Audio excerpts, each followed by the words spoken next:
با سلام، موحدی هستم با ترفندهای خودرویی. یه مطلب خیلی کوچیکه که میخوام خدمتتون عرض کنم. بیشتر نشتی خودروهای ما از قسمت شلنگ‌های رادیات یا شلنگ‌های بخاریه که برمیگرده به کیفیت بستا. درسته جنسایی که تو ایران تولید میشه کیفیت بالایی دارن، ولی توی بست از بستای ترکیه استفاده کنید.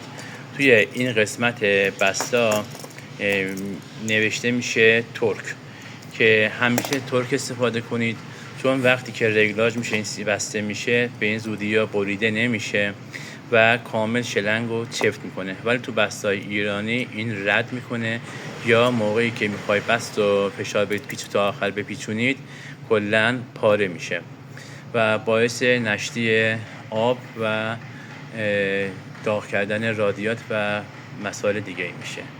ممنون از توجهتون.